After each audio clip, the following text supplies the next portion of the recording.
ఒక క్లాస్‌లో topper student ఉంటాడు. అలాగే యావరేజ్ స్టూడెంట్ ఉంటాడు. ఇంకా బిలో యావరేజ్ స్టూడెంట్ గూడా ఉంటాడు. టాపర్‌కి ఒక్కసారి చెప్తేనే అర్థమైపోతది. బిలో యావరేజ్ ఉన్న వాళ్ళకి ఏదో 2-3 టైమ్స్ చెప్తే అర్థమవుతుంది. కానీ అస్సలే యావరేజ్ స్టూడెంట్ అతనికి ఇంకా ఎంత చెప్పినా మనకు అర్థం కాదు. అప్పుడు మనకు కోపం చాలా వస్తది. యాస్ ఎ టీచర్స్‌గా చాలా మందికి చాలా కోపం వస్తది. మనం ఏం చెప్తాం, "అరేయ్! నీకింకా చదువే రాదురా వదిలేరా ఈ చదువుని" అని చెప్తాం. ఇలా ఒక టీచర్ చెప్పింది ఒక స్టూడెంట్‌కి తన లైఫ్‌ని ఎలా మార్చిందో ఈ కథ ద్వారా తెలుసుకుంటాం. సో, స్టోరీ అయితే చాలా ఇంట్రెస్టింగ్‌గా ఉంటది. ఎవ్వరు కూడా స్కిప్ చేయకుండా లాస్ట్ వరకు చూడండి. మీకు ఏదైనా ఒక సిట్యుయేషన్‌లో నా వల్ల కాదు అని డీమోటివేట్ అయినప్పుడు ఈ స్టోరీ కన్ఫర్మ్‌గా యూజ్ అవుతది. రాము అనే ఒక వ్యక్తి ఉన్నాడు. అతను వచ్చి చాలా డల్ స్టూడెంట్. ఎన్ని సార్లు చెప్పినా చదివేవాడే కాదు. అతనికి బ్రెయిన్‌లో ఎక్కేదే కాదు. తన ఫీలింగ్ ఏమంటే నేనింక చదవలేను, నా వల్ల కాదు అని తన ఫీలింగ్. సో, తన ఫ్రెండ్ ఇంకో అబ్బాయి ఉండేవాడు పక్కన. వాడు ఒక్కసారి వింటే చాలు, ఏ క్వెషన్‌కైనా ఆన్సర్ ఇలాగే చెప్పేస్తాడు. ఒక్కసారి వింటే చాలు, ఒక్కసారి చదివితే చాలు. అలాగే గుర్తుండిపోతుంది. తనని చూసి ఇతనికి ఈర్ష్య. నాకెందుకు ఎన్ని సార్లు చదివినా రాదు. వాడెందుకు ఒక్కసారి చదివితేనే ఆన్సర్ వాడికొచ్చేస్తది అని ఒక ఫీలింగ్ ఉన్నింది. సో, ఒకరోజు టీచర్ ఏం చెప్పినారంటే, "బాబు నీ వల్ల ఎంత చెప్పినా నీకు చదివేకవ్వటం లేదు. సో, నువ్వు ఇంక ఏం సాధించలేవు. నీకెంతని నేను చదువు చెప్పేది. నా వల్ల కూడా కావటం లేదు. నీ వల్ల మిగతా స్టూడెంట్ కూడా డల్‌గా తయారైపోతారు. సో, నువ్వు ఈ స్కూల్ నుంచి వెళ్ళిపో" అని చెప్తారు. అప్పుడు ఆ అబ్బాయి చాలా బాధపడుతూ రోడ్‌లో నడుచుకుంటూ వస్తూ ఉంటాడు. తన తండ్రికి ఏం చెప్పాలని తెలియక. టీచర్ ఇలా చెప్పారు అంటే ఇంక పేరెంట్స్‌కి తెలిసిందే కదా! కొడతారు, తిడతారు అని బాధపడుతూ రోడ్‌లో వస్తా ఉంటే ఒక ఆవిడ బావి ఉంది కదా! బావిలో నుంచి నీళ్లు తీస్తా ఉన్నింది. అక్కడొచ్చి ఒక రాయి ఏమైందంటే బావికి చుట్టూ రాళ్ళు కడతారు కదా! ఒక రాయి వచ్చి సైడ్‌లో మాత్రం ఒక షేప్‌గా కట్ అయిపోయి ఉంది. సో, అతనికి చూసి ఎలా ఈ షేప్ ఇంత బాగా ఎవరు కట్ చేసినారు అని అక్కడున్న ఒక ఆమెని అడుగుతాడు. ఈ రాయికి ఇంత నీట్‌గా షేప్ ఎవరు కట్ చేసినారు అంటే ఆమె చెప్తది. మేమేం కట్ చేయలేదు. అసలు ఏ శిల్పి కూడా వచ్చి దాన్ని చెక్కలేదు. ఈ తాడుని పట్టుకొని మేము ఇలా లాగుతాం కదా! ఆ తాడు ప్రెషర్‌కి ఆ రాయి వచ్చి ఇలా షేప్ అనేది చేంజ్ అయిపోయింది అని చెప్తాడు. అప్పుడు అతనికి ఒక ఆలోచనొస్తది. రోజు ఆ తాడుని పట్టుకొని లాగడం వల్ల ఆ రాయే షేప్ మారినప్పుడు, రోజు సాధన చేయడం వల్ల నేనెందుకు బాగా చదవలేను అనిపిస్తది. సో, లాస్ట్ అండ్ ఫైనల్ ఆ టీచర్ దగ్గరికి వెళ్లి కాళ్ళ మీద పడిపోతాడు. కాళ్ళ మీద పడిపోయి, మ్యామ్ నాకొక చిన్న లాస్ట్ ఛాన్స్ ఇవ్వండి. నేనిప్పుడు బాగా చదువుతాను అని చెప్తాడు.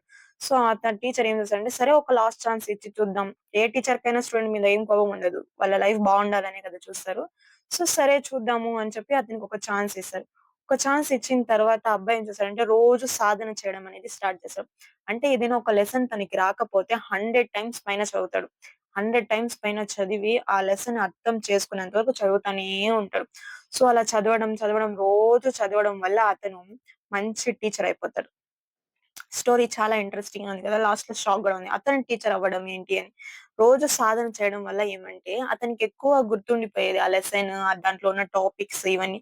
సో, అతను ఈ టాపిక్‌ని ఇప్పుడు తనకు గుర్తుండాలంటే ఎవరికో ఒకరికి ఎక్స్‌ప్లెయిన్ చేయాలి కదా! సో, ఎవరికో ఒకరికి ఎక్స్‌ప్లెయిన్ చేస్తూ ఉన్నాడు. సో, ఎక్స్‌ప్లెయిన్ చేయడం వల్ల తనకింకా నాలెడ్జ్ అనేది బాగా పెరిగిపోయింది. తనకు డౌట్స్ రావడం అనేది స్టార్ట్ అయింది. సో, అలాగా తను టీచర్ అయిపోయినాడు.